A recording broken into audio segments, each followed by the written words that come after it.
Press the bell icon of the ePathshala channel and never miss another update. So hey guys, welcome back your class and this is your Vijay here और बहुत बहुत स्वागत है आपका हमारे ePathshala के channel पे।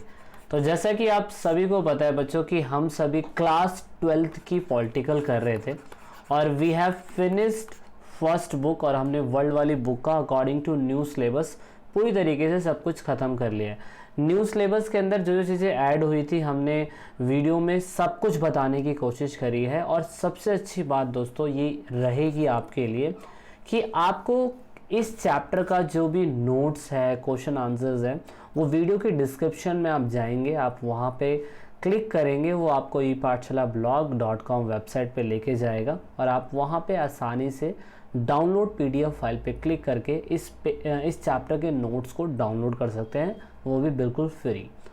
तो दोस्तों अब हम जो इंडिया वाली बुक है आपकी, जो अकॉर्डिंग टू 12th क्लास जो नया सिलेबस चेंज हुआ है और कुछ चीज़ें नई ऐड हुई है, तो उसके अकॉर्डिंग हम इस वीडियो को बनाने की कोशिश करेंगे।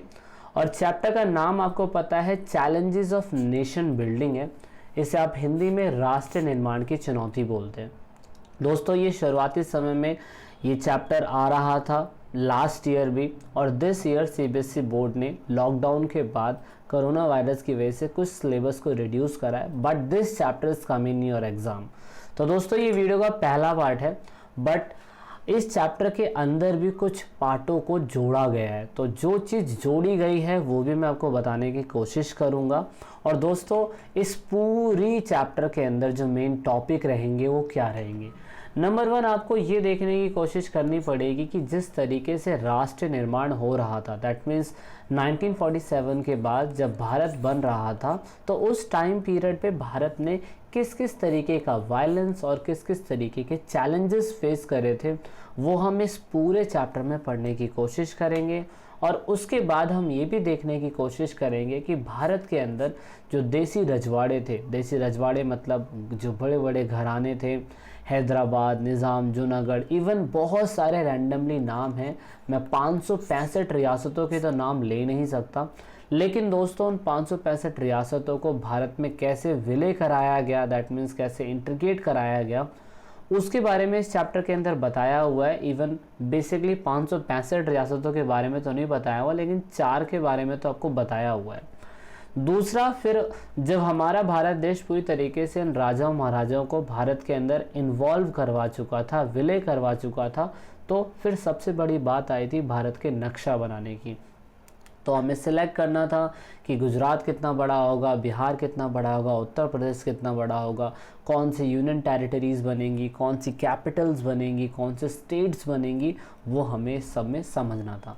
तो दोस्तों जब आप लास्ट ईयर थे तो उसमें आपने देखा था कि ये सारे टॉपिक्स थे, बट अब अकॉर्डिंग टू न्यू सिलेबस कुछ चीज़ें ऐड हुई है जो आपको सभी यूट्यूब पे किसी भी वेब सीरीज़ और किसी भी सीरीज़ में आपको देखने को नहीं मिलेगा। लेकिन दोस्तों इस वीडियो के अंदर आपको ये नया पार्ट ज़रूर देखने को मिलेगा। क्या है वो है Sardar Vallabh Bhai Patel and national integration. That means Sardar Vallabh Bhai Patel ने राष्ट्रीय एकता के लिए क्या किया।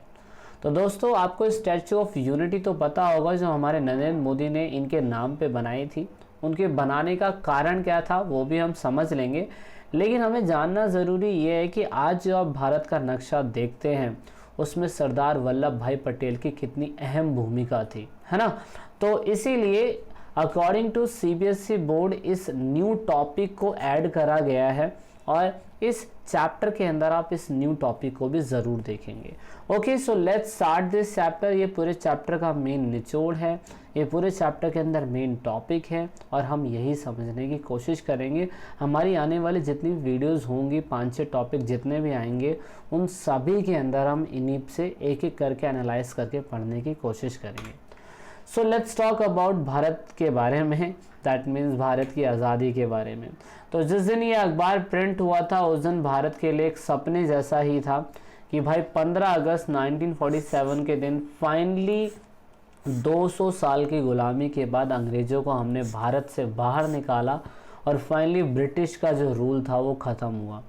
दोस्तों ये इतना आसान नहीं था। गांधी जी 1915 के अंदर भारत के अंदर आए थे, लेकिन दोस्तों हमें आज़ादी 1947 से पहले ही मिल जाती अगर हम लोग अंग्रेज़ों से लड़ना एक स्ट्रैटेजिक वर्क सीख जाते तो।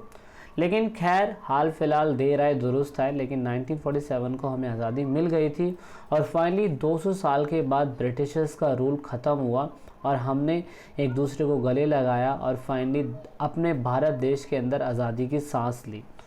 तो दोस्तों ये इसकी शुरुआत होती है 14-15 अगस्त की रात को।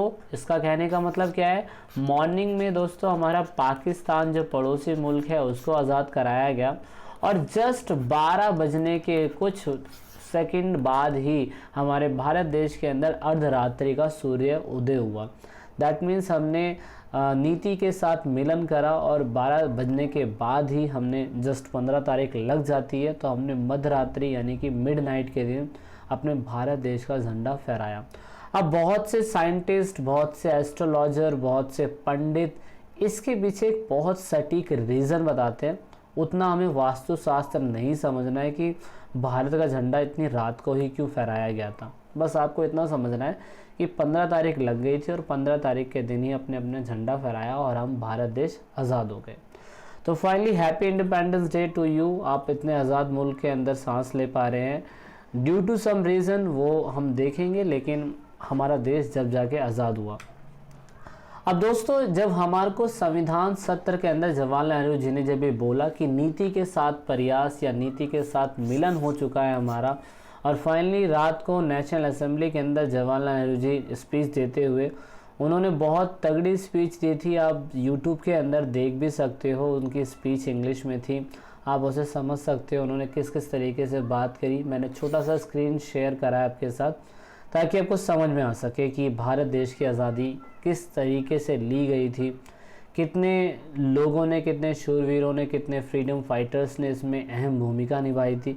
किसी एक का नाम नहीं ले सकता मैं, लेकिन दोस्तों जब हम 1947 के टाइम पीरियड पे आज़ाद हुए तो उसके बाद हमारे भारत के सामने महान लक्ष्य थे, बहुत ऐसे गोल्स थे जो हमें तय करने थे। लेकिन दोस्तों भारत के सामने बहुत सारी डिफ़िकल्टीज़ भी थी, क्योंकि 1947 के बाद देश के सामने इतनी सारी मुसीबतें थी जो आप सोच भी नहीं सकते। आपकी किताबों के अंदर तो सिलेक्टेड दिए हुए हैं जो आपको पेपर के पॉइंट ऑफ व्यू से लिखने होंगे, लेकिन अगर समझने की बात करी जाए, अगर आप उस समय पे आपके बुज़ुर्ग, आपके दादा या आपके परदादा उस चीज़ के विटनेस होंगे तो वो आपको ज़रूर बताएंगे कि पार्टीशन के दौरान भारत के अंदर कितनी ज़्यादा मुश्किलें थी, कितनी ज़्यादा डिफ़िकल्टीज़ थी।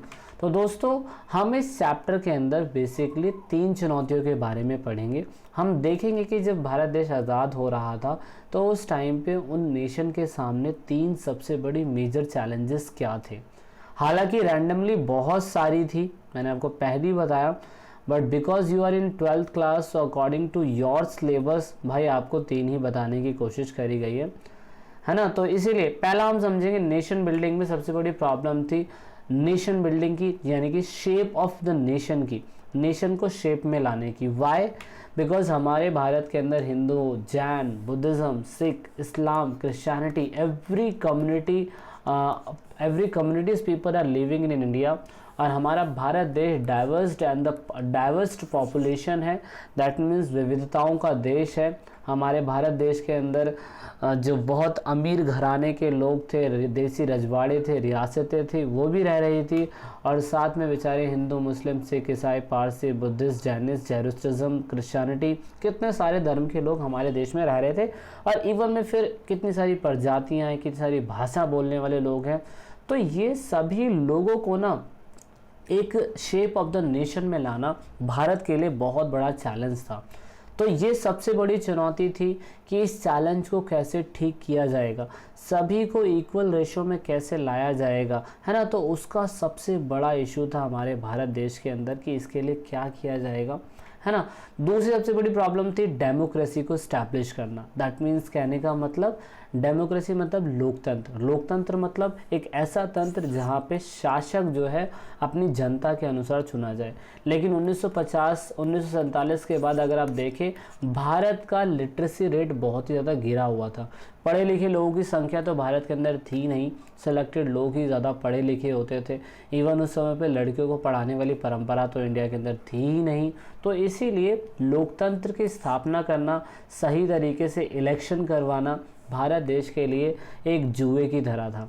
तो इतिहास के अंदर पहला जुआ खेला गया था 1950 के टाइम पीरियड पर। और दोस्तों उसके बाद जुआ खेलना इन द सेंस इलेक्शन की बात हो रही है, मैं जुए की बात नहीं कर रहा।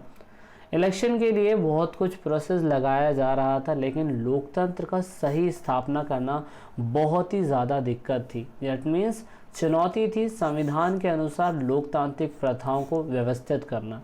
क्योंकि संविधान तो बन चुका था, 1950 तक हमने संविधान तो बना दिया था, लेकिन उस संविधान को जनता तक कैसे पहुंचाना है, जनता कैसे उसको अप्लाई करेगी, लोकतंत्र सही तरीके से इस्टेब्लिश कैसे हो पाएगा, जनता वोटिंग कैसे डालेगी, जनता को राइट्स कैसे मिलेंगे, वगैरह वगैरह बहुत सारे क्वेश्चन थे।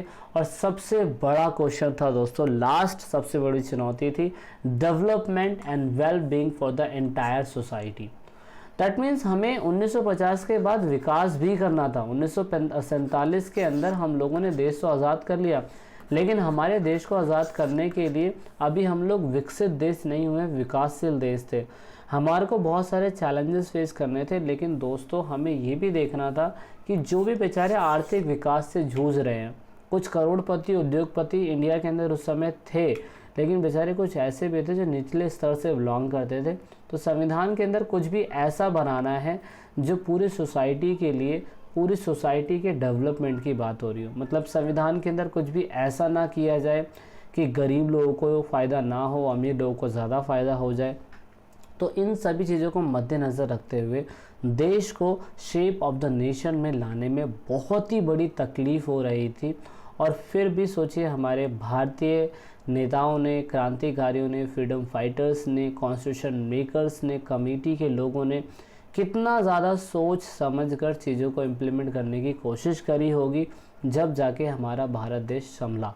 और इन 3 चुनौतियों को हमने ठीक से इम्प्लीमेंट करने की कोशिश करी, इन 3 चैलेंजेस को हमने सही तरीके से लेने की कोशिश करी, एंड देन फाइनली हमारे भारत देश को एक सही आज़ादी मिल पाई।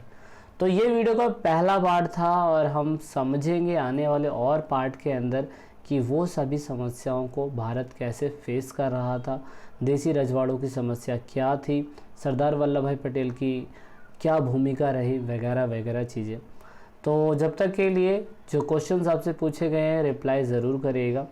ये वीडियो का पहला पार्ट है, वीडियो के बहुत सारे पार्ट्स आएंगे, and this is it in this video, and let's meet in the second part of this chapter.